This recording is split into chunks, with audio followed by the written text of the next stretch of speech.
The Yara Allen Justice Choir singing Saturday in Washington, D.C., joining thousands who rallied and marched on the Capitol for the Poor People's Campaign, the mass demonstration following 6 weeks of actions around the country and more than 2,500 to 3,000 arrests as protesters join what they're calling a moral revival to demand an end to systematic racism, poverty, the war economy, and ecological devastation. The march brought together activists from around the country more than 50 years after demonstrators converged in Washington in 1968 to take up the cause that Reverend Dr. Martin Luther King had been fighting for when he was assassinated April 4th, 1968, the original Poor People's Campaign. Just over a week after her husband's memorial service, Coretta Scott King led a march to demand an economic bill of rights that included a guaranteed basic income, full employment, and more low-income housing. Half a century later, the Reverend Dr. William Barber and Reverend Dr. Liz Theo Harris led the new Poor People's Campaign in a march uniting low-wage workers, clergy, community activists, even some activists who marched in the original Poor People's Campaign 50 years ago. The demonstrators rallied to protest widespread poverty just days after the U.S. ambassador to the United Nations, Nikki Haley, slammed a new UN report slamming the Trump administration's policies for worsening the state of poverty in the United States. The report details how 40 million Americans live in extreme poverty, 18.5 million Americans live in extreme poverty. Nikki Haley said last week it's patently ridiculous for the United Nations to examine poverty in America. This as she pulled the United States out of the UN Human Rights Council. Well, organizers say the Poor People's Campaign has been the most expansive wave of nonviolent direct action in the U.S. this century, with well over 2,000 arrests.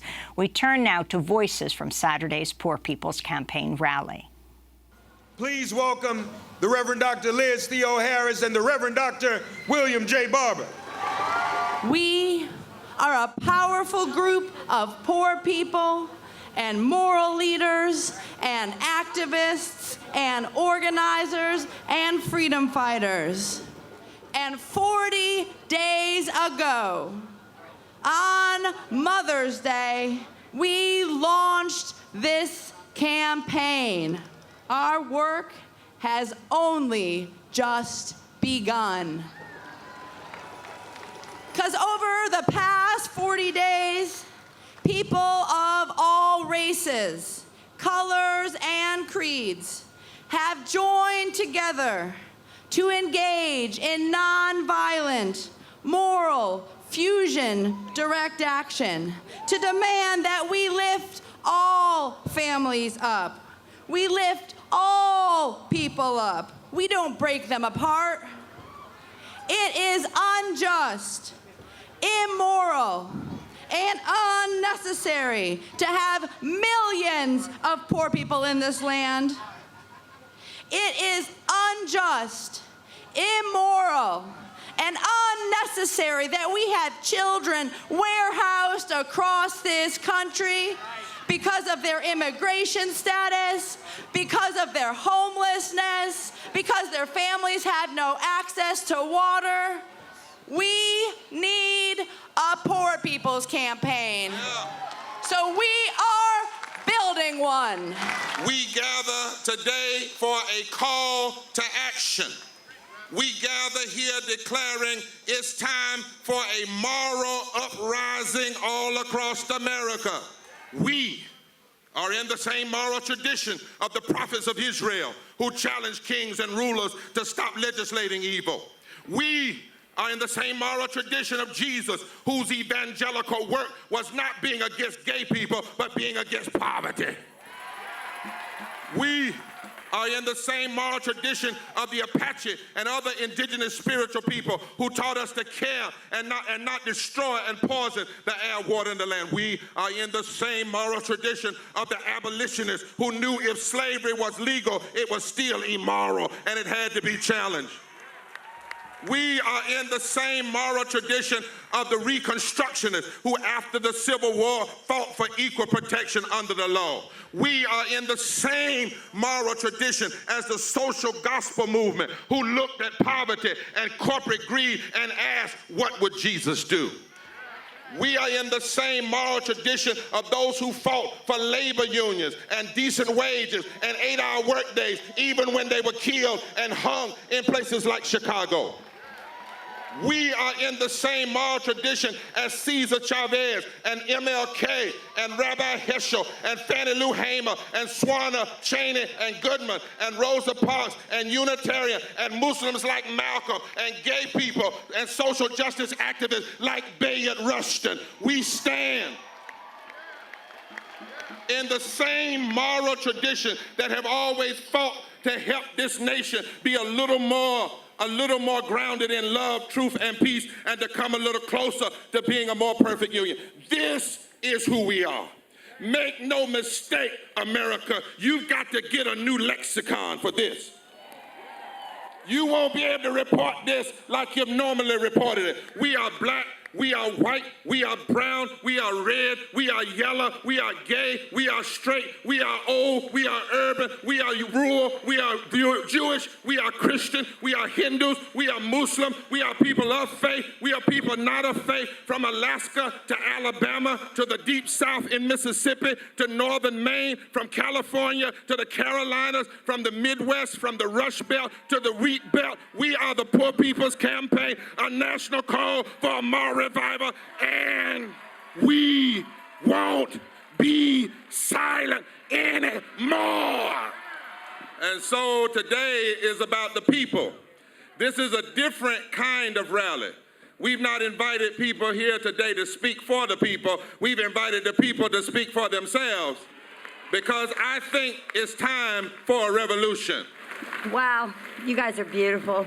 You're making me cry, honestly. But did you know that there are 140 million people who are poor or low income in the United States of America, including over 73 million women and young girls? That's sad. That's sad. And did you know that there's 38.2 million children that are poor? That's more than 51.9% of children under the age of 18. My name is Tana. I'm from Kentucky, home of the Kentucky Derby, the Kentucky Wildcats, and Kentucky Bourbon. Well, I'm glad you didn't cheer too loud, because I hate to say this, home of Mitch McConnell, Rand Paul, Hal Rogers. That's not a good thing to say, but I gotta say it anyway. I wanna tell you about Appalachia. It is the oldest and richly diverse environmental area in terms of plants and animals and nature resources and the natural resources. Yet this state is the worst poverty rate in the region in Kentucky, with 25.4% rate in the Appalachia portion versus 18.9% in the rest of the state. The coal mines are long gone, and the promise to bring them back is a lie from the pits of hell.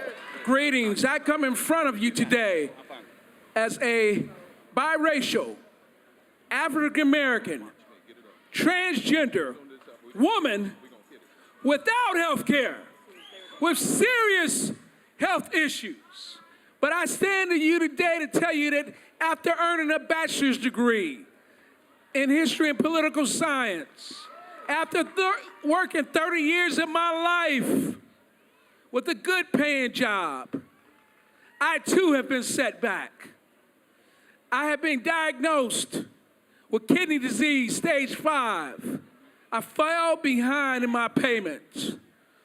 I was 2 months behind and I made a double payment, but they had some grace period law that they told me after the fact. So as I lay on my deathbed, I'm still here and I will be fighting to the end. I want to say thank you for fighting for me. I want to say thank you for fighting for you.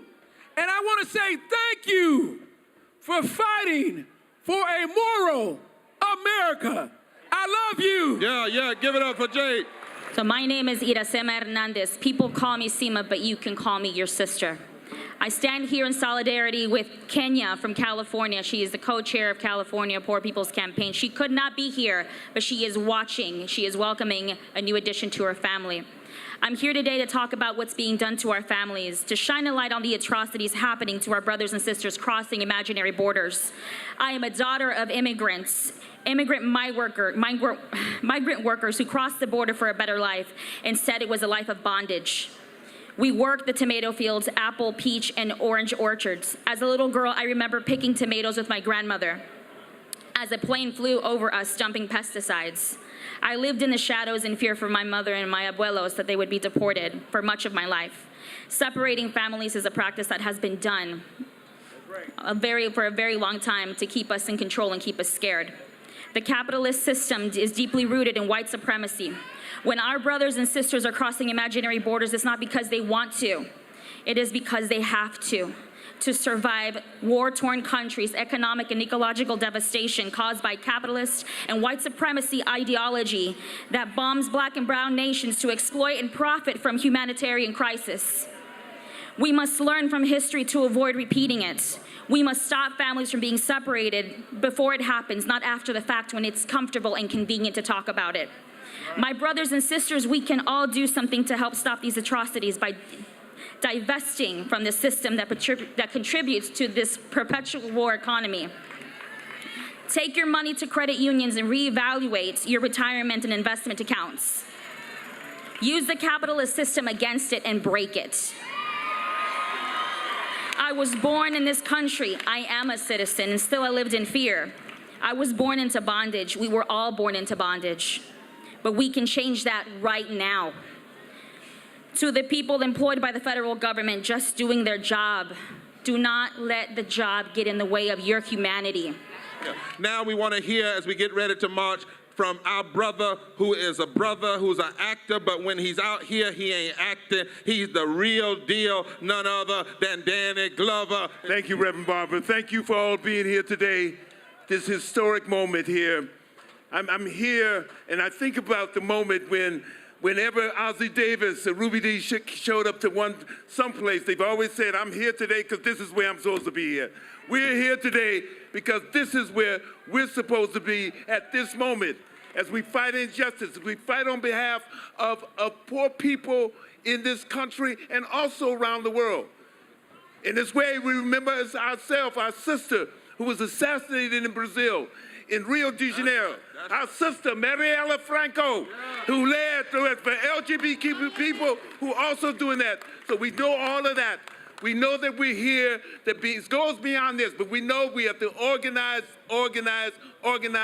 The movement just doesn't sit right here in this moment. The movement we're building, the way we change this country, is going to be sustained activism. And I know that you're here today, you're here tomorrow, and you're in to the end till we win. Thank you. Now we gonna march. I hope they don't try to start us out the street because we're going in the street. Nobody turn me around. I'm gonna keep on walking, keep on talking, marching out the freedom land. Ain't gonna let no president turn me around, turn me around, turn me around. Ain't gonna let no president turn me around. I'm gonna keep on walking, keep on talking, marching up the freedom land. So folks, as you walk through, hold up folks, Reverend Jackson. Folks, please hold up. You are together as a group, whether you're single file line or not, you are breaking off as a group from your demonstration. We're individuals. Okay, so you are still part of the demonstration. We're just saying, what he's saying is that we're still going to be able to demonstrate by delivering the letters. It's considered a demonstration. If we go one at a time, if 20 of us end up there at the same time, there's a demonstration and we're subject to arrest. That's what he's saying. That is correct, because you're demonstrating rather permanent at that time. So whether we're in a scrum right now, right near the Capitol, and Jesse Jackson, Reverend Barber, Elizabeth Theo Harris, Danny Glover, Reverend James Forbes. They're asking permission to walk one at a time to deliver boxes of petitions. Reverend Jackson, what's happening here?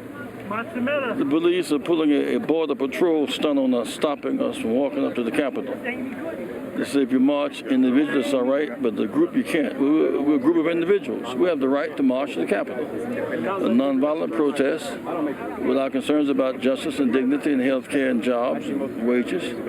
This should not be a threat, nor should we be impeded by police action. This is brutality. Reverend Forbes, you're also here. Why are you here today? I am here because 50 years ago, Martin Luther King was assassinated. This is the 50th anniversary. How did he die? Working for poor people. And now, heaven, you know I don't talk about heaven much, even though I'm a preacher, has declared that in order to show that Martin Luther King did not shed his blood in vain, heaven has decreed that dramatic divine enhancement of movement is going to take place in order to say to King and to Bobby Kennedy, although you shed your blood, the movement was not killed, it was not extinguished. Your thoughts, the border, what's happening in the separation of children. You were the head of Riverside Church, and in New York, something like 700 children who've been separated from their parents apparently are in various institutions. The governor or the mayor have not exactly found out where they are. Let's put it in historic context. The separation of children, for me, goes back all the way to the slavery process by which the natural way to make slaves and to dehumanize people was to break their family bonds. All I can think of, here it goes again. Whether or not it is separating by incarceration on trumped-up charges or trivialized assessment of criminal penalties, or whether or not it's separation on the basis of economics, or whether it's separation on the basis of gerrymandering, or whether it's separation on voter rights. Every time families are torn apart, the fabric of humanity has been rent. That's why I'm saying what's happening in Texas is only a kind of, as it were, sort of snapshot of what is wrong in the body politic in general. I've got a feeling everything's gonna be all right.